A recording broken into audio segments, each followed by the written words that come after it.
Buen día, mi nombre es Miller Suárez, soy el líder del equipo de alabanza de la Iglesia Impactando Generaciones y quiero compartir contigo una palabra que he podido estudiar estos días y con la cual el Señor me ha enseñado cosas muy interesantes. Quiero que te dispongas ahí donde estás en este momento y si tienes tu Biblia sería chévere que la puedas abrir y que reflexionemos juntos como en esta pequeña palabra. Quiero que leamos en Proverbios 15:1. Dice: la blanda respuesta quita la ira, mas la palabra áspera hace subir el furor. Y quiero hacer como una pequeña introducción diciéndote que algo muy bonito que encontré acerca de los proverbios. Uno de los propósitos de los proverbios es que podamos aplicar la sabiduría de Dios en la vida diaria, ¿cierto? En nuestra cotidianidad.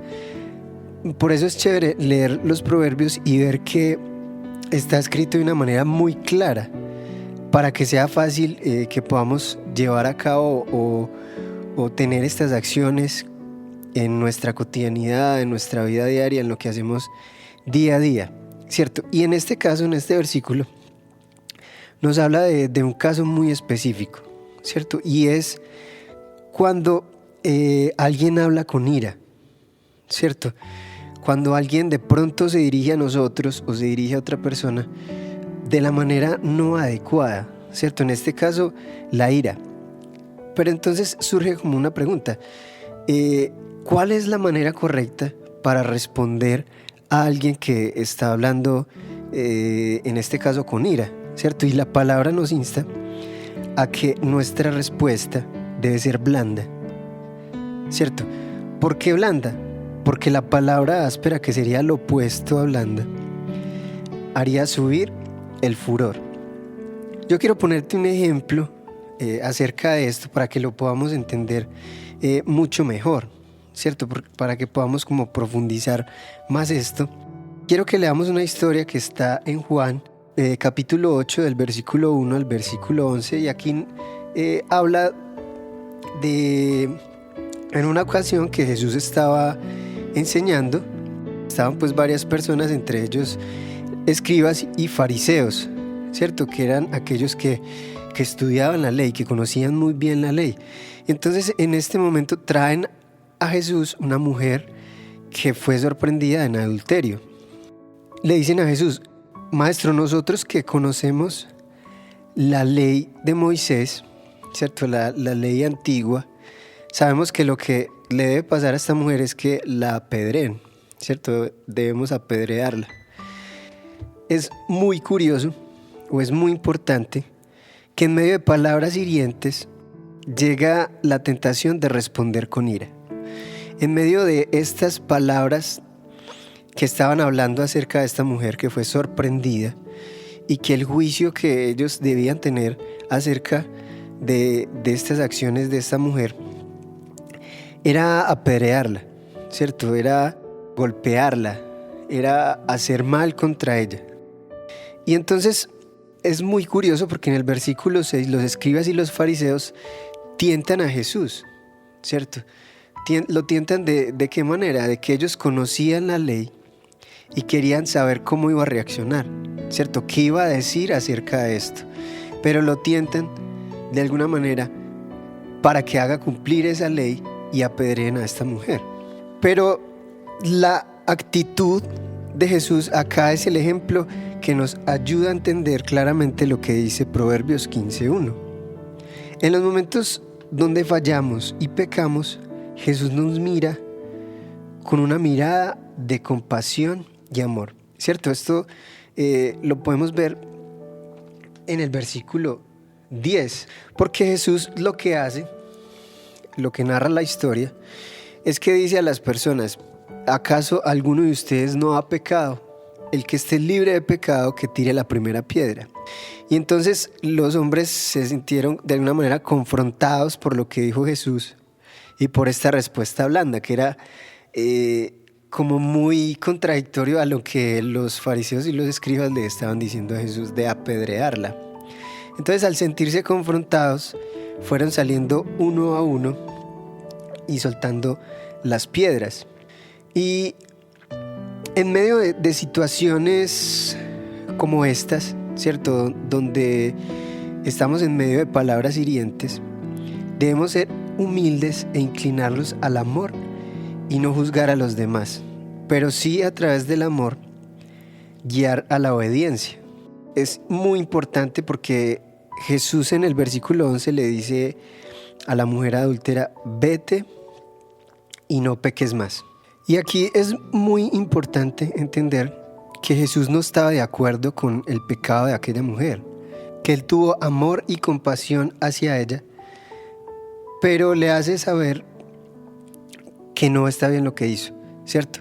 Por eso en el verso 11 le dice: vete y no peques más, ¿cierto? A través del amor hay corrección, a través de las buenas respuestas, de nuestros buenos actos hacia los demás que de pronto no están haciendo lo correcto, que de pronto no están obrando de la mejor manera, podemos guiar a las personas a que cambien su camino, a que se acerquen a Jesús, a que pongan su mirada en el camino correcto.